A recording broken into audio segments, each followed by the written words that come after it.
So, hindi kasama sa course of action sa courses of action na kinukonsider ninyo yung pagtatago. Sir, kasi di ba, like si Senator Ping Lacson noon, hindi nagpahuli. Senator Hunasan. Kayo, sir? Pero kasama yan. Kasama yan sa courses of action natin. This is a far cry from what he has been saying before. Bring it on down noong 2019. Iba talaga yung nagagawa ng 6 years, no? Kasi nung una, si Bato de la Rosa ay mayroong pinaplanong pagtatago. Siya rin naman nag-announce niyan.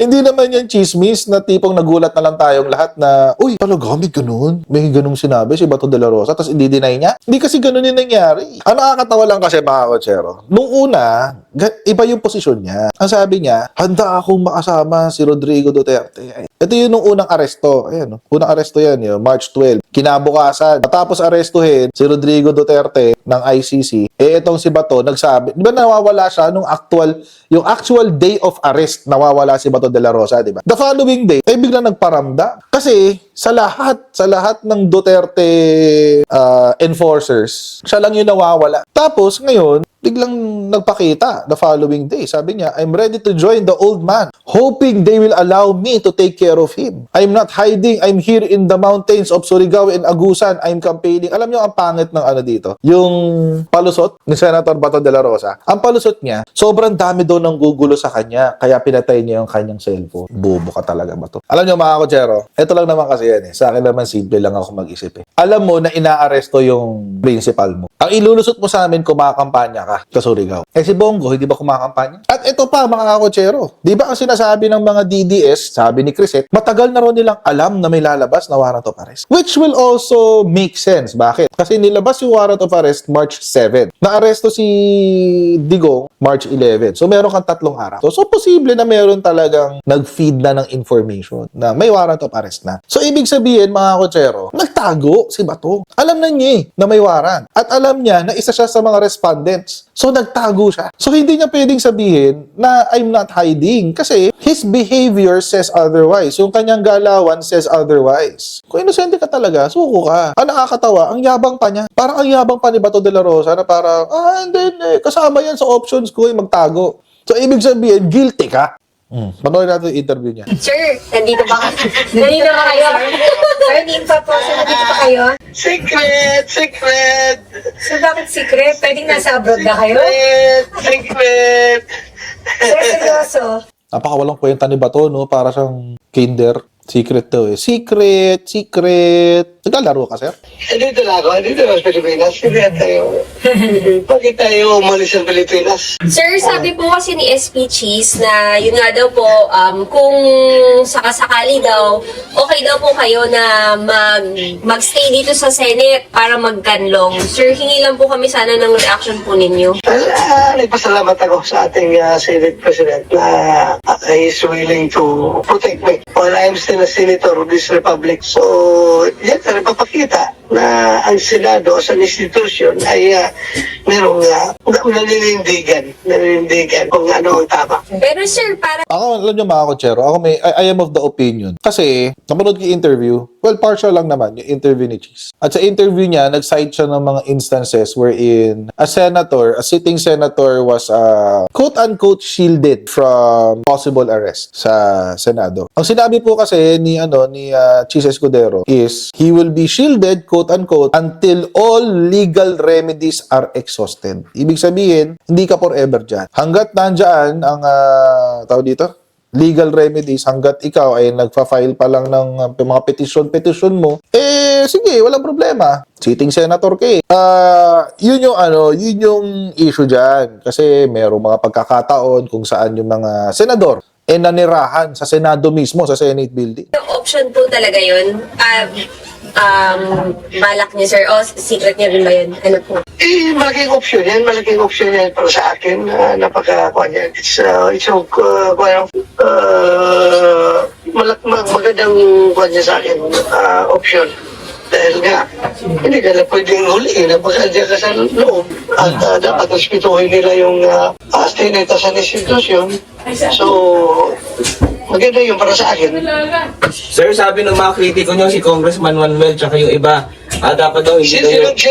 Congressman? Sila Congressman Manuel, sir, dapat daw hindi daw kayo protektahan po ng Senado. What do you expect from those people? Hindi ka nakakatawa ba to? Mo na siya para pakinggan ni Chis Escudero yung kanyang kagustuhan. Sabi mo, magsenador ka muna, Manuel. Para pakinggan. Alam nyo mga kotsero, hindi naman sa pinagtatanggol ko si Raul Manuel. I'm speaking as a Filipino citizen. Hindi ho ba dapat ang Senado ay representante ng taong bayan? Hindi ho ba dapat ganun? Senator Bato de la Rosa. Paano kung sabihin namin na ayaw namin ng isang senador, kahit nakaupo, kahit hinalal, ayaw namin ng isang senador na naging complicit o naging enabler ng war on drugs? Paano pag sabihin namin kay Chis Escudero, kami, citizens, magsabi kami kay Chis Escudero, Senator Chis, isipin mo, papainggan mo yung taong bayan. Huwag ka magpaka-coops dyan sa pagiging Senate President mo. Ilabas mo si Bato de la Rosa. Hindi kami dapat pakinggan ni Senator Chis Escudero dahil hindi kami elected senators? Bobo ka pala eh. Sir, pero sir, doon lang po sa sinabi ni SP, meron naman siyang clarification na hindi kayo habang panahon na pwedeng mag-sanctuary sa Senate only until masagad ninyo yung lahat ng legal remedies. Are you okay with that po?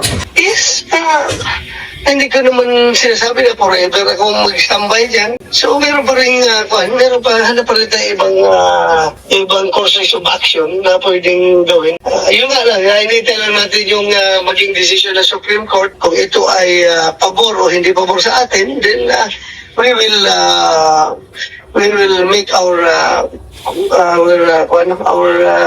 next move kung ano maging decision ng Supreme Court. Sir, hindi kasama sa course of action sa courses of action na kinukonsider ninyo yung pagtatago. Sir, kasi di ba, like si Senator Ping Lacson noon, hindi nagpahuli. Senator Hunasan. Kayo, sir. Pero kasama yan. Sa alin, Kasama yan sa courses of action natin. sa alin yun?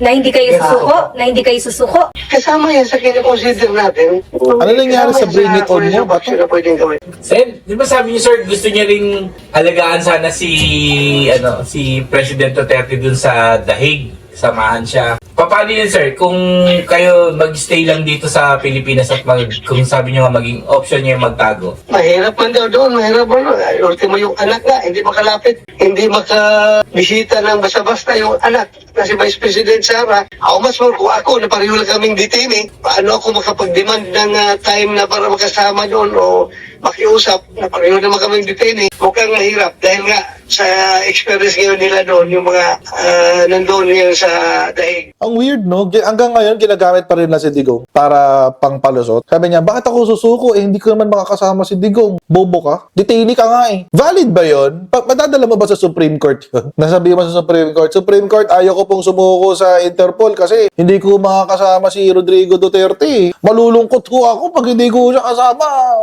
Siyak lang yato. Sir, yung binabalak mong pagtatago, kung magtatago ka, hanggang after elections na yon, hanggang sa lumabas ang resulta? Dahil sabi mo, huwag niyo i-telegraph yung aking pansis. Pero sir, sorry. Ano yun? isa na lang Ba't po, sila ma'am. tatawanan Sir, sa background? Ano lang po, Ano yun? kung categorically Kung kilala ko sino, pero may mga chismis na gano'n. Sir, ano lang po, kung categorically, masasabi niyo po ba, sir, na kapag ka po sakaling magkaroon ng warrant, nasasama po kayong mapayapa or na you will put up a fight? May many options are open for me. I cannot say definitely what option I'm going to take as of the moment. Ayun na nga, may plano nga magtago si Bato de la Rosa at dinitalye niya yung kanyang planong pagtatago. So at least konfirmado na. This is a far cry from what he has been saying before. Bring it on down noong 2019. Iba talaga yung nagagawa ng 6 years, no? Nung una, tapang-tapangan. Kasi sila yung mga Diyos eh. Sila yung mga Diyos nung panahon na yan, 2019. Tapang noon, bring it on. 6 years later, hiding is one of my courses of action. No, tatago ako. Course of action ko yan. Tapang noon, tago later. So, ano nangyari? Yung bring it on mo, biglang hiding is an option.